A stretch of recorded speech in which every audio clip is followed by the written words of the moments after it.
থাকার পরে শ্বশুর জামাই মিলে স্কুলে কারো কথা বলার মতো কারো কোনো সুযোগ ছিল না। সেই সুবাদে আমরাও তো মিথ্যা মামলা।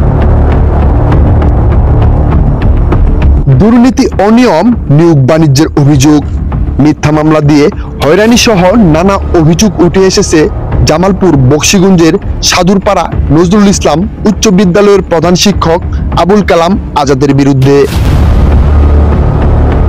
বিদ্যালয়টি দীর্ঘদিন ধরে অনিয়ম ও দুর্নীতির মাধ্যমে পরিচালনার অভিযোগ উঠে এসেছে। 2011 সাল থেকে 2022 সাল পর্যন্ত প্রধান শিক্ষক ও তার আপন শ্বশুর গোলাম মুস্তফাকে ম্যানেজিং কমিটির সভাপতি পদে রেখেছেন এবং কি সদস্যগুলো তার নিজের নিকট আত্মীয় স্বজন দিয়েই কমিটি গঠনের অভিযোগ উঠে এসেছে।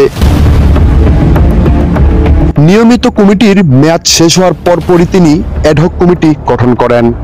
অভিযোগ আছে প্রধান শিক্ষক আবুল কালাম আজাদ অ্যাডহক কমিটি চলাকালীন সময়ে পূর্বের নিয়মিত কমিটি দ্বারা 15 মাস পূর্বে নিয়োগ দেয়া হয় সহকারী প্রধান শিক্ষক পদে। প্রধান শিক্ষকের আপন শালিকা এবং সভাপতি সাহেবের মেয়ে এই পদে নিয়োগের মাধ্যমে নির্বাচিত করা হয় কম্পিউটার ল্যাবের সহকারী অপারেটর। আর তিনি হচ্ছেন উক্ত স্কুলের প্রধান শিক্ষকের আপন ভাতিজা। এরকম পারিবারিক নিয়োগটি প্রকাশ হওয়ার পরপরই ছাত্র, শিক্ষক, অভিভাবকের মধ্যে ক্ষোভ সৃষ্টি হয়। জনমনে প্রশ্ন জাগতে থাকে, নিয়োগপ্রাপ্ত সহকারী শিক্ষক শরীফা আক্তার 15 মাস পূর্বে সহকারী প্রধান শিক্ষক পদে নিয়োগ পাওয়ার পরও হাজিরা খাতায় সহকারী শিক্ষকের পদে দরখাস্ত করে এবং সহকারী শিক্ষকের বেতন ভাতা উত্তোলন করে। নিয়োগের 18 মাস পরে সে সহকারী প্রধান শিক্ষক পদে এমপিওভুক্ত হয়। জনসচেতন মহলের ধারণা, একজন সহকারী শিক্ষক যখন সহকারী প্রধান শিক্ষক পদে নিয়োগ পাওয়ার পরও কিভাবে 17-18 মাস পর্যন্ত সহকারী শিক্ষক হিসেবে বেতন ভাতা নেয় এবং ম্যানেজিং কমিটির মেয়াদ শেষ হওয়ার 4 দিন আগে তাদের নিয়োগ দেওয়া হয় বলে অভিযোগ রয়েছে।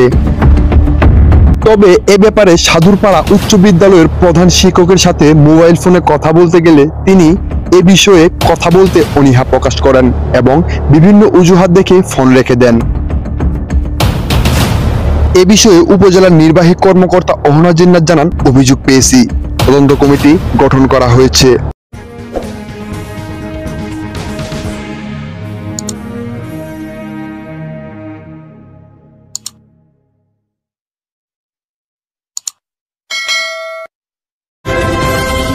বাংলা নিউজ 21 চেতনায় সত্য প্রকাশে অঙ্গীকারবদ্ধ।